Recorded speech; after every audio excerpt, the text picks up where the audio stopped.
لله نحمده ونستعينه ونؤمن به ونتوكل عليه ونعوذ بالله من شرور أنفسنا ومن سيئات أعمالنا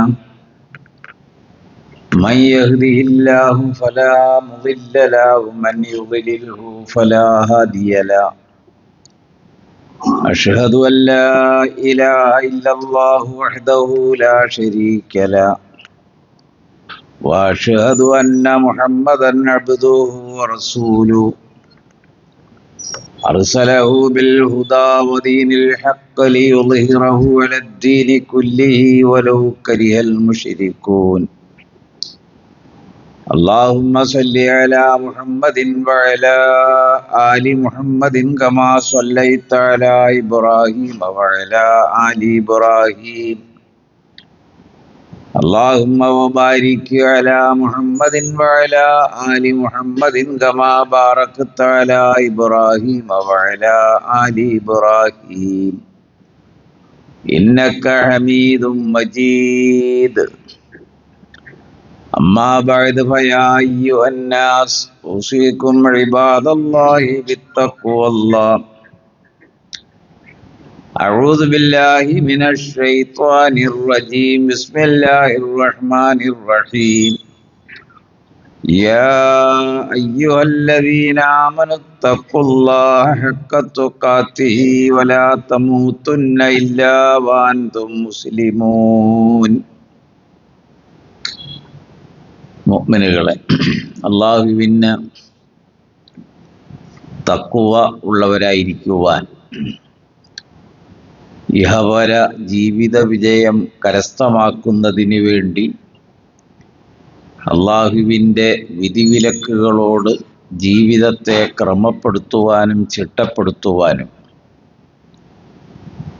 ജീവിതത്തിൽ ഇതപര്യന്തം അച്ചടക്കം പാലിച്ച് ജീവിക്കുവാനും മുസ്ലിമുകളായി ജീവിച്ച് അതേ നിലയിൽ മരണപ്പെടുവാനും ആഗ്രഹിക്കണമെന്നും യത്നിക്കണമെന്നും എല്ലാവരെയും ഉണർത്തുകയും ഉപദേശിക്കുകയും ചെയ്യുന്നു. മുസ്ലിമുകളിൽ ഓരോരുത്തരും അവരവരുടെ ഇസ്ലാമിക ജീവിതം, വിശിഷ്യ അവരുടെ കർമ്മങ്ങൾ ഒന്നുകൂടി വ്യക്തമാക്കിയാൽ മരണാനന്തര ജീവിതത്തിൽ പടച്ചവനിൽ നിന്ന് പ്രതിഫലം ലഭിക്കണം എന്ന ആഗ്രഹത്തിൽ നിറവേറ്റുന്ന ഏതൊരു നടപടിക്രമങ്ങളും കർമ്മങ്ങളും സ്വഭാവ മര്യാദ ക്രമങ്ങളുമെല്ലാം വളരെ കൃത്യമായും വിശുദ്ധ ഖുർആനിനോടും റസൂലുള്ളയോടും യോജിക്കുന്ന നിലയിലായിരുന്നാൽ അതിന് പരലോകത്ത് പ്രതിഫലം ലഭിക്കും. എന്തുകൊണ്ടെന്നാൽ ഇമാം തബറാനി ഉദ്ധരിക്കുന്ന ഒരു ഹദീസില് നബി സല്ലല്ലാഹു അലൈഹി വസല്ലം പറഞ്ഞ ഒരു വ്യക്തത വരുത്തിയ ഒരു വചനം, മാ തറക്തു ഷൈഅൻ യുഖർരിബുക്കും ഇലല്ലാഹി തആല ഇല്ലാ വഖദ് അമർത്തുക്കും ബി. അല്ലാഹുവിലേക്ക് നിങ്ങളെ അടുപ്പിക്കാവുന്ന ഏത് ചെറിയ കാര്യങ്ങൾ വരെയും, അത് എത്ര നിസ്സാരമാണെങ്കിൽ പോലും, ഞാനത് നിങ്ങളോട് കൽപ്പിക്കാതെ വിട്ടുകളഞ്ഞിട്ടില്ല. അല്ലാഹുവിലേക്കൊരു മനുഷ്യനെ പ്രതിഫലാർഹമായ കർമ്മത്തിൽ പടച്ചവനിലേക്ക് അടുപ്പിക്കാൻ പര്യാപ്തമാകുന്ന ഏത് ചെറുതും വലുതുമായ കർമ്മങ്ങളും അള്ളാഹുവിൻ്റെ റസൂല് പഠിപ്പിക്കാതെയും കൽപ്പിക്കാതെയും കാണിച്ചു തരാതെയും മരണപ്പെട്ടു പോയിട്ടില്ല എന്നർത്ഥം. വമാ തറക്തു ഷൈഅൻ യുബ്ഇദുക്കും അനില്ലാഹി ഇല്ലാ ഖദ് നഹൈതുക്കും അൻഹു. അള്ളാഹുവിൽ നിന്ന് അല്ലെങ്കിൽ അവൻ്റെ ശിക്ഷയിൽ നിന്ന് മോചിപ്പിക്കുന്നതിനാവശ്യമായ എല്ലാ കാര്യങ്ങളും നിങ്ങളെ നിരോധിക്കാതെയും ഞാൻ വിട്ടുകളഞ്ഞിട്ടില്ല.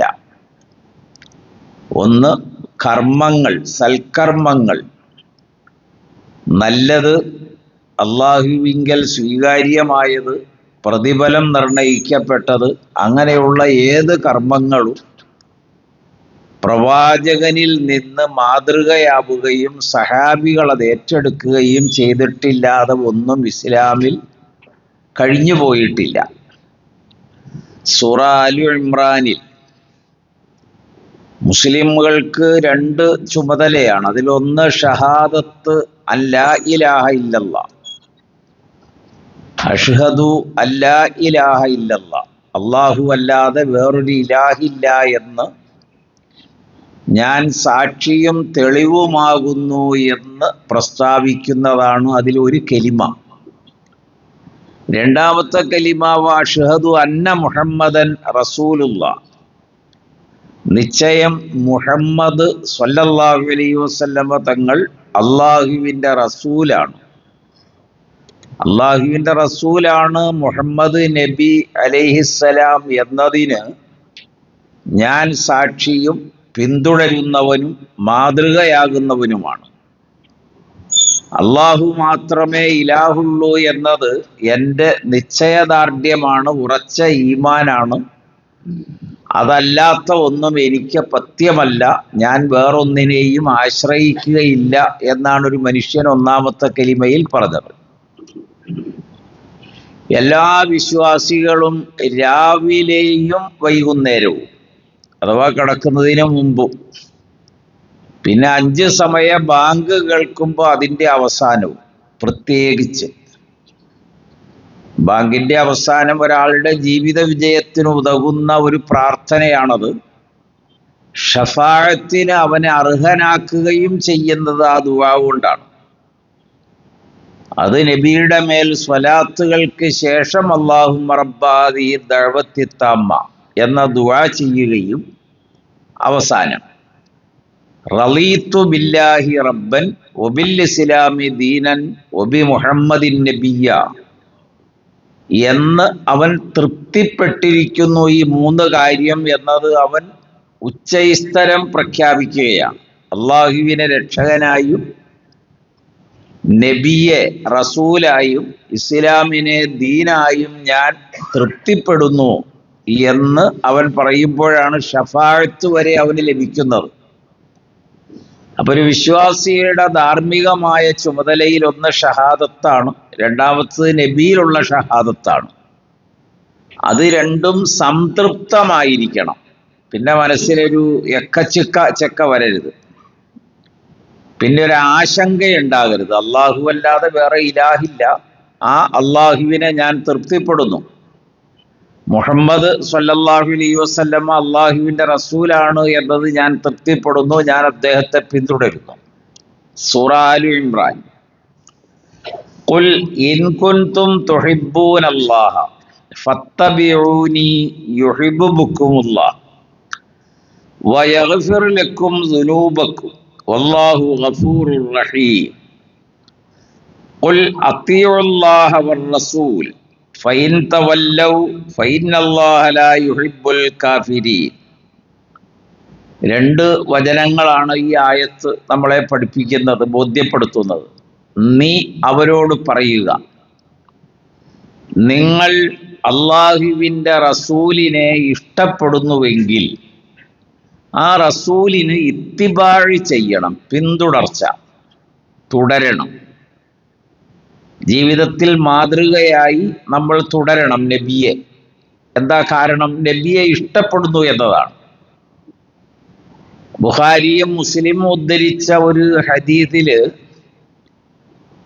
ഈ ലോകത്ത് സർവത്തെക്കാളും കൂടുതൽ സ്നേഹം നബിയോട് ഒരു വിശ്വാസി വച്ചു പുലർത്താത്തിടത്തോളം മറ്റെന്തിനേക്കാളും കൂടുതൽ സ്നേഹം നബിയോടാകണം, ഇഷ്ടവും നബിയോടാകണം, അല്ലെങ്കിൽ അവൻ വിശ്വാസിയാവുകയില്ല എന്നാണ്.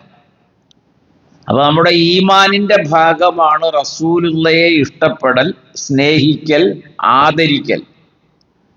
ആ നബിയെ പിന്തുടരുക എന്നതാണ് അതിൻ്റെ പ്രായോഗിക നടപടിക്രമം. അതിൻ്റെ പ്രായോഗികത, നബിയിൽ വിശ്വാസമുണ്ട്, ആ വിശ്വാസം സംതൃപ്തമാണ്, ആ നബി അള്ളാഹുവിൻ്റെ റസൂലാണെന്നതിന് ഞാൻ സാക്ഷിയായി ജീവിക്കുന്നു, മാതൃകയാണ് എനിക്ക് പ്രവാചകൻ എന്ന് പറയുന്ന ഒരു വിശ്വാസിയെ സംബന്ധിച്ചവൻ്റെ ജീവിതത്തിലുടനീളം ആ നബിക്ക് അപ്പുറം വേറൊന്നിൻ്റെയും മാർഗം തിരഞ്ഞെടുക്കാൻ പാടില്ലാത്തതാണ്. അത് സഹീഹുൽ ബുഖാരിയിൽ ബാബുൽ ഹൗദി വശഫാഅ എന്നൊരു അധ്യായമുണ്ട്. ബുഖാരിയുടെ ഹദീസുകളിൽ ഒരു അധ്യായം അതാണ്, ബാബുൽ ഹൗദി വശഫാഅ. ഹൗദുൽ കൗസറിനെ സംബന്ധിച്ചും ഷഫാഅത്തിനെ കുറിച്ചും റസൂലുള്ള പറഞ്ഞതാണ് ഹദീസ് അതിനകത്ത് ഉദ്ധരിക്കുന്നത്.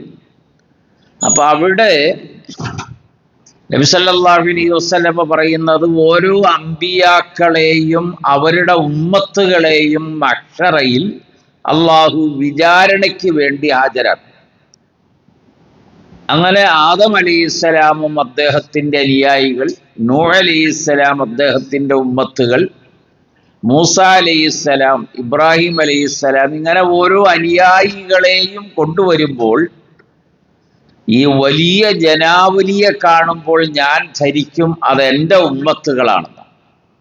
യഥാർത്ഥത്തിൽ മൂസയുടെ ഉമ്മത്തുകളാണ്, ഈസയുടേതാണ്, ഇബ്രാഹീമിൻ്റെതാണ്, നൂഹ് അലൈഹിമുസ്സലാത്തു വസ്സലാം, അങ്ങനെയാണ്. അപ്പോൾ മറ്റൊരു വിഭാഗം ഹാജരാക്കപ്പെടും. എനിക്ക് അവരെ അറിയും, ഞാൻ അവരെ അറിയും, അവർക്ക് എന്നെയും അറിയാം. ഹൗലിൽ നിന്ന് കുടിക്കുക എന്നതാണ് അന്തിമ അഭിലാഷം അവരുടേത്. അങ്ങനെ ഒരു സൗഭാഗ്യം കിട്ടിയ അവൻ ജയിച്ചു എന്നാണ്, വിജയം വരിച്ചു കഴിഞ്ഞു മഹ്ശറയിൽ. അപ്പൊ ഞാനാകട്ടെ എൻ്റെ ഉമ്മത്തുകളിൽ ഓരോരുത്തർക്കും ഹൗദുൽ കൗസറിലെ വെള്ളം കൊടുക്കുവാൻ ജിജ്ഞാസയോടുകൂടി ഒരുങ്ങുമ്പോൾ, ഇനി ഹൗദുൽ കൗസറിന്റെ ചുറ്റുവട്ടങ്ങളെ കുറിച്ച് ആ ഹദീസിൽ പറയുന്നുണ്ട്. വരുന്ന ഉമ്മത്തുകളിൽ ഓരോരുത്തർക്കും കോരിക്കൊടുക്കുന്നതിനാവശ്യമായ നക്ഷത്ര ലോകങ്ങളുടെ എണ്ണത്തിന് സമാനമായ കോപ്പകൾ അവിടെ സൂക്ഷിച്ചിട്ടുണ്ടാവും. അങ്ങനെ ഓരോന്നെടുത്ത് എൻ്റെ ഉമ്മത്തുകൾ ആണ് എന്ന് ഞാൻ അറിഞ്ഞിട്ട് അവർക്ക് ഹൗദിൽ നിന്ന് വെള്ളം കൊടുക്കാൻ ഉദ്യമിക്കുമ്പോൾ, ബാബുൽ ഹൗദി വശഫാഅയിൽ അള്ളാഹുവിൻ്റെ റസൂൽ പറയുന്നു, ബുഖാരിയുടെ ഉദ്ധരണം, ഫഹാല ബൈനി വ ബൈനഹു. അപ്പൊ എൻ്റെയും ആ ജനാവലിയുടെയും ഇടയിൽ വലിയ ഒരു മറ വരും. പിന്നീട് എനിക്ക് അവരെ കാണാൻ കഴിയില്ല, അവർക്ക് എന്നെയും കാണാൻ കഴിയില്ല. അപ്പൊ ഞാൻ അള്ളാഹുവിനോട് പരിഭവപ്പെടും, നീ എനിക്ക് ആദരിച്ച് നൽകിയതാണ് ഷഫാഅത്തിന്റെ സ്ഥാനം, ഹൗദുൽ കൗസർ, ലിവാഉൽ ഹംദ്, ഇതെല്ലാം എനിക്ക് മാത്രമായി അള്ളാഹു എനിക്ക് നൽകിയ അനുഗ്രഹങ്ങളാണ്. ഇതെൻ്റെ ഉമ്മത്തുകളാണ്, എനിക്ക് അവർക്ക് വെള്ളം കൊടുക്കേണ്ടതുണ്ട്. അപ്പോൾ അള്ളാഹുവിൽ നിന്ന് മറുപടി ഉണ്ടാവും, യാ മുഹമ്മദ് ഇന്നക ലാ തദ്രി മാ അഹ്ദസു ബഅദക. വല്ലാത്ത വാചകമാണത്. മുഹമ്മദേ, നിനക്ക് അറിഞ്ഞുകൂടാ, നിന്റെ ഈ ഉമ്മത്തുകളിൽ ഈ മഹാജനാവലിയെ കുറിച്ചാണ് ഈ പറയണത്, നിന്റെ കാലശേഷം അവരെന്തൊക്കെയാണ് മതം അല്ലെങ്കിൽ ദീൻ, കൂലി കിട്ടാൻ വേണ്ടിയാണ് കേട്ടോ ഈ ആചരിക്കുന്നതൊക്കെ, എന്തൊക്കെയാണ് പുതുതായി ആചരിച്ചത് എന്ന് നിനക്കറിയില്ലല്ലോ. അതുകൊണ്ടാണ് ഹൗദുൽ കൗസറിൽ നിന്ന് അവർ തടയപ്പെട്ടത്. അപ്പോൾ അള്ളാഹുവിൻ്റെ റസൂലിന് അമർഷം വരും. അപ്പൊ നബി പറയും, കാരുണ്യാണല്ലോ റസൂലുള്ള, അതൊക്കെ പിന്നീട് വിവരിക്കും. സുഹുക്കൻ, സുഹുക്കൻ ഇതൊരു പ്രത്യേക പദമാണ്. അപ്പൊ അതിന്റെ അർത്ഥം ബുഖാരിയിൽ തന്നെ തൊട്ടടുത്ത വാക്കിൽ ഉദ്ധരിക്കുന്നുണ്ട്. നബി പറയുന്ന, അത്യുച്ചത്തിൽ വിളിച്ചു പറയുന്ന വാചകമാണ്, സുഹുക്കൻ സുഹുക്കൻ ബുഉദൻ ബുഉദൻ ലിമൻ ഗയ്യറ ബഅദി. ദൂരെ പോവുക, നിങ്ങൾ ദൂരെ പോവുക, എൻ്റെ ദീനിനെ മാറ്റിമറിച്ച നിങ്ങൾ എന്നിൽ നിന്ന് ദൂരത്താവുക എന്ന് പറഞ്ഞ് അള്ളാഹുവിന്റെ റസൂൽ ആട്ടി ഓടിക്കും. അപ്പൊ ഹൗള് തടയപ്പെടുന്നു എന്നാണ് ഈ പറഞ്ഞത്. എന്താ കാരണം? ഈമാനിന്റെ ഏറ്റവും പ്രധാനപ്പെട്ട ഒരു ഭാഗം ഈ അവനേക്കാൾ സ്നേഹവും ഇഷ്ടവും ബഹുമാനവും നബി ആയിരിക്കണം. അവൻ പിന്തുടരേണ്ട മാതൃക നബിയിലായിരിക്കണം. നബിയിൽ യാതൊരുവിധ ആശങ്കയും അവനുണ്ടാകാൻ പാടില്ല. പൂർണ്ണ സംതൃപ്ത ഹൃദയമായിരിക്കണം അവനുണ്ടാകേണ്ടത്. ഇതൊക്കെ ഒരു ഈമാനിന്റെ ഭാഗമാണ്. അങ്ങനെ ഖുർആനിലും ഹദീസിലും ധാരാളം വന്നിട്ടുണ്ട്. അപ്പൊ ഖുർആൻ ആവശ്യപ്പെട്ടത്, നിങ്ങൾ റസൂലുള്ളയെ ഇഷ്ടപ്പെടുന്നുവെങ്കിൽ, നബിയോട് നിങ്ങൾക്ക് അല്പമെങ്കിലും സ്നേഹമുണ്ടെങ്കിൽ ആ നബിയെ പിന്തുടർന്നാൽ മതി. ഫത്തഹ് മക്കയിൽ, മക്ക ജയിച്ചടക്കുന്ന ദിവസം, അപ്പൊ മക്ക ഇസ്ലാമിന് വിധേയമായി അള്ളാഹുവിന്റെ റസൂൽ എല്ലാവർക്കും മാപ്പ് നൽകി. സമയമായപ്പോൾ ബിലാൽ റളിയല്ലാഹു അൻഹുവിനെ കൊണ്ട് കഅബയുടെ മുകളിൽ കയറ്റി നിർത്തിയിട്ട് ബാങ്ക് വിളിപ്പിച്ചു. റസൂലുള്ള വുളു ഉണ്ടാക്കുകയാണ്. അങ്ങനെ വുളു ഉണ്ടാക്കുമ്പോൾ മുഖം കഴുകുകയും കൈ കഴുകുകയും ചെയ്തപ്പോൾ ഉപയോഗിച്ച വെള്ളം താഴെ വീഴും. മുഖം കഴുകുമ്പോൾ ബാക്കി വരുന്ന വെള്ളം താഴെ വീഴും. കൈ കഴുകിയപ്പോൾ, അപ്പൊ മക്ക ജയിച്ചടക്കിയ സന്ദർഭമാണ്. ഇസ്ലാമിലേക്ക് കടന്നു വന്നിട്ടേ ഉള്ളൂ.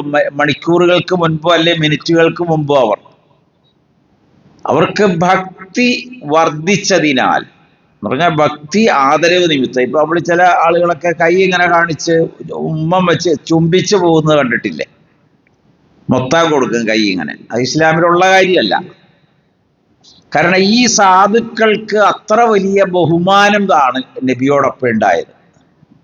ആ താഴെ വീഴുന്ന വെള്ളം താഴെ വീഴാതെ രണ്ട് കൈയും കാണിച്ച് വാങ്ങി മുഖത്തും തലയിലും ശരീരത്തൊക്കെ പുരട്ടി. അപ്പൊ ഇപ്പൊ അതിന്റെ പേര് പറയുകയാണ് ഈ ബർക്കത്ത് എടുക്കുക എന്ന് പറയും. അതൊരു നല്ല കച്ചവടമാണ് കേട്ടോ. ഇപ്പൊ നമ്മുടെ നാട്ടിൽ നടക്കുന്ന ഒരു ഏർപ്പാട് അതാണ്. ഒരുപാട് കാശുണ്ടാക്കുകയും ചെയ്യാം. അപ്പൊ റസൂലുള്ള ഇത് കണ്ടപ്പോൾ അവരോട് ചോദിച്ചു, നിങ്ങൾ എന്താ ഇങ്ങനെ ചെയ്യുന്നത്? അപ്പൊ അവര് പറഞ്ഞു, അങ്ങയോടുള്ള സ്നേഹം കൊണ്ടാണ്, അങ്ങയോടുള്ള സ്നേഹം കൊണ്ടാണ് ഞങ്ങൾ ഇങ്ങനെ അങ്ങയെ ആദരിക്കുന്നത്. അപ്പൊ അള്ളാഹുവിന്റെ റസൂല് പറഞ്ഞു, എന്നോട് നിങ്ങൾക്ക് സ്നേഹമുണ്ടെങ്കിൽ കളവ് പറയാതിരുന്നാൽ മതി, വഞ്ചിക്കാതിരുന്നാൽ മതി, ആരെയും ഉപദ്രവിക്കാതിരുന്നാൽ മതി. അപ്പൊ ഇത് മൂന്നും നിങ്ങൾ ജീവിതത്തിൽ നിങ്ങൾ ചെയ്യണം. അപ്പൊ നിങ്ങൾക്ക് എന്നോട് സ്നേഹമുണ്ട് എന്നാണ് അതിന്റെ അർത്ഥം. അപ്പൊ നബിയെ ഒരാള് ഇഷ്ടപ്പെടുകയും സ്നേഹിക്കുകയും ചെയ്താൽ അവന്റെ ജീവിതത്തിൽ വേറെ ഒരുപാട് കുറവുകൾ വന്നിട്ടുണ്ടാകാം, തെറ്റുകൾ വന്നിട്ടുണ്ടാകാം, കുറ്റങ്ങൾ വന്നിട്ടുണ്ടാകാം. അതെന്ത് സംഭവിച്ചാലും ഖുർആൻ എന്നിട്ട് പറയുന്നു, വയഗ്ഫിർ ലക്കും ദുനൂബക്കും, നിങ്ങളുടെ പാപങ്ങളെല്ലാം അവൻ പുറത്തു തരും. നബിയെ ഇഷ്ടപ്പെടുന്ന ഒരു വിശ്വാസിക്ക് ലഭിക്കുന്ന ഏറ്റവും വലിയ അനുഗ്രഹം, അവൻ പാപമോചിതനായിരിക്കും. അതൊരു വലിയ കാരുണ്യമാണ്. വല്ലാഹു ഗഫൂറുർ റഹീം. എന്താ കാരണം? അള്ളാഹു എല്ലാം പുറത്തു കൊടുക്കുന്നവനും കരുണ ചെയ്യുന്നവനുമാണ്. എന്നിട്ട് അള്ളാഹു പറഞ്ഞത്, ഖുൽ അത്തീഉല്ലാഹ വർ റസൂൽ, നീ പറയുക അള്ളാഹുവിന് വഴിപ്പെടണം, റസൂലിനും വഴിപ്പെടണം. അപ്പൊ നമ്മൾ എന്ത് കാര്യവും നൂറ്റാണ്ടുകൾക്ക് പിന്നീടാണെങ്കിൽ പോലും, ഇതിപ്പോ 15 നൂറ്റാണ്ട് പിന്നിട്ടു. 1501 നബി ജനിച്ച വർഷമാണ് വരുന്നത് ഈ വർഷം. അപ്പൊ 15 നൂറ്റാണ്ടായി. അപ്പൊ ഏത് നൂറ്റാണ്ടിൽ ജീവിച്ചാലും നിങ്ങൾ ജീവിതത്തിൽ ആചരിക്കുന്ന ഏത് കാര്യത്തിലും മാതൃക നബിയിലുണ്ടാകണം. നബിയിലുള്ളത് മാത്രമേ അസ്ഹാബിമാർ പിന്തുടരാറുണ്ടായിരുന്നുള്ളൂ. ഇമാം ഷാഫി അലൈഹി റഹ്മയുടെ ഉസ്താദ് അബൂ ഷാമ ഉദ്ധരിക്കുന്ന ഒരു വാചകമുണ്ട്. അബൂദാവൂദിന്റെ ഹദീസ് രേഖപ്പെടുത്തിയിട്ടാണ് അദ്ദേഹം പറയുന്നത്. അത് വളരെ ലോകപ്രസിദ്ധമാണ് ആ ലഫ്ളുകൾ. കുല്ലു ഇബാദത്തിൻ ലാ യതഅബ്ബദുഹാ അസ്ഹാബു റസൂലില്ലാ ഫലാ തഅബ്ബുദൂഹാ. റസൂലുള്ളയുടെ അസ്ഹാബിമാർ നിർവഹിക്കാത്ത ഒരു ഇബാദത്തും നിങ്ങൾ ഇബാദത്തായി ചെയ്യരുത്. എന്ന് പറഞ്ഞാൽ പരലോകത്ത് കൂലി കിട്ടും എന്ന പ്രതീക്ഷയിൽ ചെയ്യരുത്. നാട്ടുകടപ്പോ ആചാരമൊക്കെ എന്തും ആകാം. പക്ഷെ ഇതൊരു നല്ല കാര്യമാണ്, പുണ്യമാണ്, ഗുണകരമാണ്, പരലോകത്ത് കൂലി കിട്ടും എന്ന വിശ്വാസത്തിൽ ചെയ്യണമെങ്കിൽ അതിനെന്തു മാതൃക വേണം? നബിയുടെ സഹാബികൾ നിർവഹിച്ച രീതി വരണം. അപ്പൊ ആ സഹാബിമാരെല്ലാം ചെയ്തു. അത് ഏതൊക്കെ സഹാബികളാ? അത് അല്ലാഹുവിന്റെ റസൂല് പറഞ്ഞു. ഇമാം മുസ്ലിം ഉദ്ധരിക്കുന്ന ഒരു ഹദീസ്, ഖൈറുന്നാസി ഖർനി. ബുഖാരിയിലും ഈ വാക്ക് തന്നെയാണ്. ഖൈറുന്നാസി ഖർനി സുമ്മല്ലദീന യലൂനഹും സുമ്മല്ലദീന യലൂനഹും. ഏറ്റവും നല്ല ആളുകൾ ജീവിച്ചത് എന്നോടൊപ്പം കഴിഞ്ഞ ഈ തലമുറ, പിന്നീട് തൊട്ടടുത്ത് വന്ന തലമുറ, പിന്നീട് അതിനുശേഷം വന്ന തലമുറ. ഇമാം മുസ്ലിം ഉദ്ധരിച്ച ഒരു ഹദീസ് നബി സല്ലല്ലാഹു അലൈഹി വസല്ലം പറഞ്ഞത് റിയാദുസ് സാലിഹീനിൽ ഉദ്ധരിച്ചിട്ടുണ്ട്. എല്ലാ ഹദീസിന്റെ കിതാബിലും ഉണ്ട്. അതിനകത്ത് അല്ലാഹുവിന്റെ റസൂൽ പറഞ്ഞത്, ഏത് നബി ലോകത്ത് വന്നിട്ടുണ്ടോ അവർക്കൊക്കെ ഹവാരികൾ ഉണ്ടായിട്ടുണ്ട്. ഇത് ഖാലൽ ഹവാരിയൂന, ഖുർആനില് ഈസാ അലൈഹിസ്സലാമിന്റെ അനുചരരെ ഹവാരികൾ എന്ന് വിളിച്ചത് സൂറത്ത് സഫിൽ നിങ്ങൾക്ക് ഓതാം. അപ്പൊ ഏത് നബിക്കും എന്തുണ്ടാവും? ഹവാരികൾ ഉണ്ടാവും. 2 അസ്ഹാബിമാരും ഉണ്ടാവും. അസ്ഹാബിമാരെന്ന് പറഞ്ഞാൽ നബിയെ പിന്തുടർന്ന് ജീവിക്കുന്ന, നബിയോട് ഇഷ്ടമുള്ള സഹാബികളെ കുറിച്ചാണ് ഈ പറഞ്ഞത്. അസ്ഹാബിമാരുണ്ടാവും.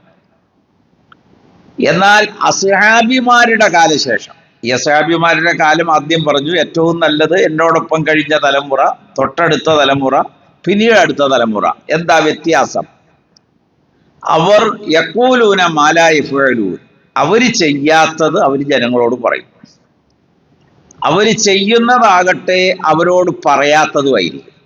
വയഫ്അലൂന മാ ലാ യുഅ്മറൂൻ, അവർക്ക് ഒരു കൽപ്പന അള്ളാഹു അവന്റെ റസൂലോ നൽകാത്ത കാര്യം അവർ ചെയ്യും. അവര് പറയുന്ന കാര്യങ്ങളാകട്ടെ ജീവിതത്തിൽ ഉണ്ടാവില്ല. സത്യസന്ധത ഉണ്ടാവില്ല, ദയാവായ്പ ഉണ്ടാവില്ല, നീതി നിഷേധം, അങ്ങനെ എന്തെല്ലാം സൽക്കർമ്മങ്ങളും നിരോധിക്കപ്പെട്ട കാര്യങ്ങളുണ്ടോ അതൊന്നും അവരുടെ ജീവിതത്തിൽ ഉണ്ടാവില്ല. എന്നിട്ട് അള്ളാഹുവിന്റെ റസൂൽ പറഞ്ഞു, ഇമാം മുസ്ലിം രേഖപ്പെടുത്തുന്ന സഹീഹിലെ ഒരു ഹദീസ്, ഫമൻ ജാഹദഹും ബിലിസാനിഹി ഫഹുവ മുഅ്മിനുൻ വമൻ ജാഹദഹും ബിയദിഹി ഫഹുവ മുഅ്മിനുൻ വമൻ ജാഹദഹും ബിഖൽബിഹി ഫഹുവ മുഅ്മിൻ വലൈസ വറാഅ ദാലിക ഹബ്ബത്തു ഖർദലിൻ മിനൽ ഈമാൻ. അതിങ്ങനെ വരച്ചു കാണിച്ചാ പറയണത്. ഈ തരം തലമുറയിലെ ജനങ്ങളോടാണ് നിങ്ങൾ അടരാടേണ്ടത്. പ്രതികരിക്കേണ്ടതും പ്രതിരോധിക്കേണ്ടതും ഈ ജനവിഭാഗത്തെയാണ്. അത് കഴിവ് ഉപയോഗിച്ച് ചെയ്യണം, നാവുകൾ ഉപയോഗിച്ച് ചെയ്യണം, ഹൃദയംഗമായ പ്രാർത്ഥന കൊണ്ട്, നിശ്ചയദാർഢ്യം കൊണ്ട് അതിൽ നിന്ന് അകന്ന് നിന്ന് അതിനോട് എതിരിടണം. ഈ 3 വഴിയല്ലാതെ അവയ്ക്കെതിരിൽ നിൽക്കാൻ അണുത്തൂക്കം ഈമാനിന്റെ അംശം പിന്നെ ഈ 3 വഴിയിലല്ലാതെ 4മതൊരു വഴിയിലില്ല. വലൈസ വറാഅ ദാലിക ഹബ്ബത്തു ഖർദലിൻ മിനൽ ഈമാൻ. അത്ര ഗൗരവമായിട്ടാണ് അത് പറഞ്ഞത്. എന്നിട്ട് വിശുദ്ധ ഖുർആൻ പറഞ്ഞു, നബി സല്ലല്ലാഹു അലൈഹി വസല്ലം പറയുന്നു, അൽ ബാഇസ്, അബൂ ഷാമയുടെ ലോകപ്രസിദ്ധമായൊരു കിതാബിന്റെ പേരാണ്. അദ്ദേഹം പറയാണ്, ഫൈനൽ അവ്വല ലം യദഅ ലിൽ ആഖിരി മഖാലൻ. ആദ്യകാലത്ത് ജീവിച്ച റസൂലുള്ളാഹിയുടെ അസ്ഹാബിമാർ ഒന്നും വിട്ടേച്ചു പോയില്ല, ബാക്കി വച്ചില്ല, പിന്നീട് വരുന്നവർക്ക് കൂട്ടിച്ചേർത്ത് പറയാൻ. നബിയുടെ ജീവിതത്തിൽ എന്തൊക്കെയായിരുന്നോ സൽക്കർമ്മങ്ങൾ അതെല്ലാം നബി ചെയ്തിട്ടുണ്ട്. അത് അസ്ഹാബിമാരെല്ലാം ചെയ്തിട്ടുണ്ട്. അവരതിനകത്തൊന്നും വിമുഖത കാണിച്ചിട്ടില്ല. അതുകൊണ്ട് പിൽക്കാലത്ത് ഇത് നല്ലതാണ്. യമനിൽ തുടങ്ങിയതാണല്ലോ ഇത്. അപ്പൊ അതുകൊണ്ട് നമുക്ക് തുടങ്ങാം. അത് മക്കയിലോ മദീനയിലോ ഉമ്മുൽ ഖുറയിലോ ആകണമെന്നില്ല. യമനിലെ ഏതെങ്കിലും രാജാവ് ചെയ്താലും മതി. എന്ന് പറഞ്ഞിട്ടാണ് ഇന്ന് ലോകമെമ്പാടും, അത് ഉള്ള രാജ്യങ്ങൾ, പ്രത്യേകിച്ച് കേരളം പോലുള്ള, ഇന്ത്യ പോലുള്ള രാജ്യങ്ങളിലും കേരളം പോലുള്ള സംസ്ഥാനങ്ങളിലും വലിയ ആഘോഷമാണ്. ആഘോഷം എന്ന് പറഞ്ഞാൽ ഇതൊരു ആരാധനയുടെ ഒരു വലിയ അനുകമ്പ പിടിച്ചു പറ്റുകയാണ് ആളുകളുടെ ഇടയിൽ. ഞാൻ സൂചിപ്പിച്ചത്, അസ്ഹാബിമാരാരും പിൻതലമുറയ്ക്ക് ഒരു പുതിയ മാതൃക ഉണ്ടാക്കാൻ ഒരു പഴുതും വിട്ടിട്ടല്ല അവർ പോയത്. എന്നിട്ട് അദ്ദേഹം പറഞ്ഞു, ഫത്തഖുല്ലാഹ യാ മഅ്ശറൽ ഖുർറാൻ, അള്ളാഹുവിനെ സൂക്ഷിക്കുക അല്ലയോ പണ്ഡിതന്മാരെ. വഖുദൂ തരീഖ മൻ കാന ഖബ്ലക്കും, നിങ്ങളുടെ പൂർവികരുടെ വഴിയാണ്, മാർഗമാണ് നിങ്ങൾ അവലംബിക്കേണ്ടത്. ഹിജ്റ 300 ശേഷമല്ലാതെ ഇത്തരം ഒരു നടപടിക്രമം ലോക മുസ്ലിംകളിലില്ല. ഈ കാര്യത്തിൽ ഏകാഭിപ്രായമാണ്, ആർക്കും അഭിപ്രായ വ്യത്യാസമൊന്നുമില്ല. അതെത്ര ഉൽപ്പതിഷ്ണുവായിരുന്നാലും അല്ലാത്തവരായിരുന്നാലും പരമ്പരാഗത സാങ്കത്യത്തിൽ വന്ന ആളുകളായിരുന്നാലും എല്ലാവരും സുസമ്മതമായി സമ്മതിക്കുന്നു, 300 കൊല്ലം ഈ പറയുന്ന കാര്യങ്ങളൊന്നുമില്ല.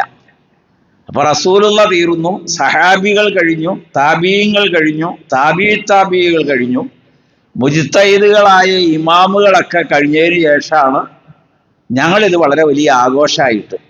അപ്പൊ ഇന്ന് പള്ളികളിലൊക്കെ ചെയ്യുന്നത്, പള്ളികളിൽ ഉമർ റളിയല്ലാഹു അൻഹു ദേഷ്യപ്പെട്ട ഒരു സംഭവം മദീന പള്ളിയിൽ ഉണ്ടായത് സൂറത്ത് അഹ്സാബിലെ ഒരു ആയത്തുകൂടി അദ്ദേഹം ഓതിയിട്ടാണ്. അതുണ്ടായത് ആളുകൾക്ക് നബിയുടെ വഫാത്തിന് ശേഷം പള്ളി വിപുലമാക്കി തൊട്ടു ചേർന്നുള്ള സഹാബികളുടെ വീടൊക്കെ മാറ്റി നബിയുടെ ഭാര്യമാർ, വിശ്വാസികളുടെ ഉമ്മമാർ, ഉമ്മഹാത്തുൽ മുഅ്മിനാത്തിന്റെ വീടൊക്കെ ഒഴിപ്പിച്ചിട്ടാണ് പള്ളി വലുതാക്കിയത്. അപ്പൊ അന്ന് അവർക്ക് സൗകര്യങ്ങൾ വർദ്ധിക്കുകയാണ്, സാമ്പത്തികമായി ജീവിത നിലവാരം മാറുകയാണ്. അപ്പൊ പട്ടിണി, പഴയ കാലത്ത് നബിയോടൊപ്പം ജീവിച്ച കാലത്ത് ഒരു നേരമായിരുന്നു ഭക്ഷണമെങ്കിൽ ഇപ്പൊ 3 നേരം ഭക്ഷണം കഴിക്കാവുന്ന സാമ്പത്തികാവസ്ഥ വന്നു. അപ്പൊ പള്ളിയും അതനുസരിച്ച് അവർ മോടിയാക്കി. ഒരുപാട് ഈ വിളക്കുകൾ തൂക്കിയിടുന്ന മനോഹരമായ കമനീയതയുള്ള തൊങ്ങലും തൂങ്ങലും ഒക്കെ ആയിട്ടുള്ള സാധനം തൂക്കിയിട്ടു. ഉമർ റളിയല്ലാഹു അൻഹു ഏറ്റവും കൂടുതൽ കോപിച്ച ഒരു ദിവസം അതായിരുന്നു. അത് കണ്ടപ്പോൾ എന്താണ് ഇപ്പൊ ഈ ചെയ്തിരിക്കുന്നത്, എന്തിനാണ് ഇതൊക്കെ ഇപ്പൊ നമ്മൾ ചെയ്തത്? നമ്മൾ ആലോചിക്കേണ്ട ഒരു വാക്കാണ് കേട്ടോ ഇതെല്ലാം. അത് ഖലീഫ ഉമറിനെ സംബന്ധിച്ച് വായിക്കുമ്പോൾ നമ്മൾ ചിന്തിക്കുന്നത്, അദ്ദേഹത്തിന് സ്വന്തമായ വാക്കുകളോ അഭിപ്രായങ്ങളോ തീരുമാനങ്ങളോ ഇല്ല, അത് അല്ലാഹുവിന്റെ റസൂലിൻ്റെത് മാത്രമേ ഉള്ളൂ. വമിനൽ മുഅ്മിനീന റിജാലുൻ, വിശ്വാസികളിൽ ചില മഹാമനുഷ്യർ കഴിഞ്ഞു പോയിട്ടുണ്ട്. വമിൻഹും മൻ ഖലാ നഹ്ബഹു, അവർ അവരുടെ ഓഹരി ഈ ദുനിയാവിൽ വെച്ച് തന്നെ സ്വീകരിച്ചിട്ടാണ്, അതെല്ലാം കഴിഞ്ഞുപോയി. അവരതിൻ്റെ ആളുകളായി മാറി, ഷുഹദാകളായി, സിദ്ദീഖുകളായി, സ്വാലിഹീങ്ങളായി മരണപ്പെട്ട് അവരല്ലാഹുവിങ്കൽ യാത്രയായി. വമിൻഹും മൻ യന്തളിർ, ബാക്കിയുള്ളവർ അവസരം നോക്കിയിരിക്കുകയാണ് അള്ളാഹുവിൻ്റെ തൃപ്തിക്ക് വേണ്ടി. വമാ ബദ്ദലു തബ്ദീല, ഈ രണ്ടുമല്ലാതെ മൂന്നാമതൊരു വഴിയില്ല. നമ്മളിൽ എത്ര പേരാണ് വയറ് നിറച്ച് ഭക്ഷണം കഴിച്ചവർ, നല്ല വസ്ത്രം ധരിച്ചവർ തുടങ്ങിയ കുറേ കാര്യങ്ങൾ ചോദിച്ചിട്ടാണ് ഉമർ റളിയല്ലാഹു അൻഹു അതെല്ലാം അഴിച്ചു മാറ്റാൻ പറഞ്ഞത്. ഇപ്പൊ നമ്മൾ 300 കൊല്ലം കഴിഞ്ഞപ്പോൾ തുടങ്ങിയ ഒരു ആചാരം, അത് യമനിലെ മലിക്കുൽ മുളഫർ മുസ്ലിമീങ്ങൾ പിന്തുടരേണ്ട ഉമർ ബിൻ അബ്ദുൽ അസീസ് ഒന്നും അല്ലാന്ന് നിങ്ങൾക്കെങ്കിലും മനസ്സിലാവില്ലേ? ഇത് അതോടെ മനസ്സിലാക്കണം ഈ കൂടെ. ഖലീഫ അബൂബക്കറോ ഉമറോ ഉസ്മാനോ അലിയോ അലൈഹിമുർ റഹ്മ, അവരെ പോലൊരു ഭരണാധികാരിയെ കുറിച്ചല്ല ഈ പറയുന്നത്. അത് വളരെ ഗൗരവമുള്ളൊരു കാര്യമാണ്. ആ രാജ്യത്തിന്റെ ആരംഭഘട്ടം തന്നെ കഅബ പൊളിക്കലായിരുന്നു ഉദ്ദേശം. അതാണ് അബ്രഹത്ത് രാജാവ്, സൂറത്തുൽ ഫീൽ അങ്ങനെയാണ് ഇറങ്ങിയത്. ഏറ്റവും വലിയ ശക്തിയുള്ള രാജ്യം അതായിരുന്നു. പിന്നീടും അതെ. ഇപ്പൊ ഇസ്ലാമിനെ വികൃതമാക്കുന്ന ഇസ്ലാമിക സംഘടനകളിൽ ചിലര് അവിടെ പോയിട്ട് ആട് മേടിച്ച് മേയ്ക്കാൻ വിടുന്നത്, ആടിനെ മേയ്ക്കാൻ പോകണം. ഇതൊക്കെ നിങ്ങൾ പഠിക്കണം ഇതേക്കുറിച്ച്. ഞാൻ സൂചിപ്പിച്ചത് ഹിജ്റ 300 ശേഷമാണ് എന്ന കാര്യത്തിൽ മുസ്ലിമീങ്ങളിൽ ആർക്കും അഭിപ്രായ വ്യത്യാസമില്ല. അപ്പൊ 300-നും ശേഷമുള്ളതല്ല പിന്തുടരേണ്ടത് എന്ന കാര്യത്തിലും ദീനിൽ തർക്കമില്ലല്ലോ. നബിയും സഹാബികളുമാണ് ഇവിടുത്തെ വിഷയം. എന്നിട്ട് ഖുർആൻ പറഞ്ഞൊരു വാചകമാണ് ഇപ്പൊ ഞാൻ കേൾപ്പിച്ചത്. ഖുൽ അത്തിയുല്ലാഹ വർ റസൂൽ, നിങ്ങൾ അള്ളാഹുവിന് വഴിപ്പെടണം, അവന്റെ റസൂലിന് വഴിപ്പെടണം, വേറെ ആരെയുമല്ല. ഫൈൻ തവല്ലൗ, അല്ല നിങ്ങളത് പിന്തിരിഞ്ഞു കളയുകയാണെങ്കിൽ, ഇനി അതിന് ന്യായങ്ങൾ പറയും, ബുദ്ധി പറയും, യുക്തി പറയും, അങ്ങനെയൊക്കെ പറഞ്ഞിട്ട് നിങ്ങൾ ഇത് രണ്ടും അംഗീകരിക്കണില്ലെങ്കിൽ, ഫൈൻ തവല്ലൗ ഫൈനല്ലാഹ ലാ യുഹിബ്ബുൽ കാഫിരീൻ, നിഷേധികളെ അള്ളാഹു ഇഷ്ടപ്പെടുകയില്ല. വലിയ വാചകം. കേവലം നബിയുടെ മാർഗം അത് ജീവിതത്തിൽ ഉൾക്കൊള്ളുക, അള്ളാഹുവിന് വഴിപ്പെടുക എന്നതിന് വിമുഖത കാണിച്ചവരെ സംബന്ധിച്ചാണ് കാഫിറുകൾ എന്ന വാക്ക് ഈ ആയത്ത് അവസാനിപ്പിച്ചത്. അത്രയും വലുതാണ്. ഉമ്മുൽ മുഅ്മിനീൻ ആയിഷ റളിയല്ലാഹു അൻഹയുടെ ഒരു ഹദീസ് ഇമാം ബുഖാരി രേഖപ്പെടുത്തിയോട് ഈ സന്ദർഭത്തിൽ സൂചിപ്പിക്കുന്നു. ഇതെല്ലാം നമ്മൾ ചിന്തിക്കേണ്ടതാണ്. 10 രൂപയ്ക്ക് 10 രൂപ 2 ബൾബ് മേടിച്ച് കത്തിക്കുക. ഈ വെളിയിലെ ഈ ക്രിസ്മസിനുണ്ട്, ഓണത്തിനുണ്ട്, വാർഷികത്തിനുണ്ട്, വിഷുവിനുണ്ട്, അങ്ങനെ പടക്കം മുതൽ കമ്പിത്തിരി മുതൽ പത്താപ്പ് മുതൽ മുഴുവൻ പള്ളികളും ആയിരക്കണക്കിന് 10,000-കണക്കിന് രൂപയുടെ, അതിൻ്റെ ആ ബൾബിന്റെ പേര് പറയാൻ എനിക്കറിയില്ല, അതിങ്ങനെ തൂക്കിയിട്ടിരിക്കുകയാണ്. എന്തിനാന്ന്? നമ്മുടെയൊക്കെ പണ്ഡിതന്മാർ എവിടെയാണ്? അബൂ ഷാമ പറഞ്ഞതുപോലെ ഫത്തഖു അയ്യുഹൽ ഖുറാ ഫത്തഖുല്ലാഹ്, അല്ലയോ പണ്ഡിതന്മാരെ നിങ്ങൾ അള്ളാഹുവിനെ സൂക്ഷിക്കണം. ജനങ്ങളുടെ എന്ത് ഒരു ആവേശം ഉണ്ടാക്കിയിട്ട് കാര്യമില്ല. അതിനകത്ത് കൂലിയും നന്മയും പരലോകത്ത് പ്രതിഫലവും ലഭിക്കണമെങ്കിൽ അള്ളാഹുവിൻ്റെ റസൂലിൽ മാതൃകയുണ്ടാകണം. അസ്ഹാബിമാരെയാണ് പിന്തുടരേണ്ടത്. അതിലൊരു തൃപ്തി കണ്ടെത്തണം. നമ്മൾ കേട്ടിട്ട് അങ്ങോട്ടും പോവും ഇങ്ങോട്ടും പോവും, അങ്ങനെ വരുമ്പോഴാണ് ഹൗല് പോലും തടയപ്പെടുന്നു എന്ന് വളരെ കൃത്യമായി അള്ളാഹുവിൻ്റെ റസൂൽ അറിയിച്ചത്. ആയിഷ ഉമ്മുൽ മുഅ്മിനീൻ അലൈഹി റഹ്മയിൽ നിന്ന് ബുഖാരി ഉദ്ധരിക്കുന്ന ഒരു ഹദീസിൽ നബി സല്ലല്ലാഹു അലൈഹി വസല്ലം പറഞ്ഞു, മൻ അഹ്ദസ ഫീ അംരിനാ ഹാദാ മാ ലൈസ മിൻഹു ഫഹുവ റദ്ദുൻ, നമ്മുടെ ഈ ദീനിന്റെ കാര്യത്തിൽ അതിലില്ലാത്ത കാര്യങ്ങൾ ആരെങ്കിലും പിന്നീട് ഉണ്ടാക്കിയാലോ അതിൻ്റെ വിധി പൂർണ്ണമായും മുസ്ലിമീങ്ങൾ തള്ളിക്കളയണം, തിരസ്കരിക്കണം, ഉപേക്ഷിക്കണം, ഒഴിവാക്കണം എന്ന് തന്നെയാകുന്നു. ഇതാണ് ഇമാം ബുഖാരി ഉദ്ധരിച്ച ഹദീസിൽ ആയിഷ ബി റളിയല്ലാഹു അൻഹ റസൂലുള്ളയിൽ നിന്ന് ഉദ്ധരിച്ച ഒരു ഹദീസ്. നമ്മൾ ഓരോ സാഹചര്യവും മനസ്സിലാക്കുകയും അതിൻ്റെ ഭയഭക്തിയോടുകൂടി ആ കാര്യത്തെ സമീപിക്കുകയും വിട്ടുനിൽക്കേണ്ടത് വിട്ടുനിൽക്കുകയും അകന്നു നിൽക്കേണ്ടത് അകന്നു നിൽക്കുകയും അള്ളാഹുവിൻ്റെ വജ്ഹിന് വേണ്ടി ജീവിക്കുകയും ചെയ്യൽ ബാധ്യതയാണ്. പടച്ചവൻ നാം ഓരോരുത്തരെയും അനുഗ്രഹിക്കുമാറാകട്ടെ.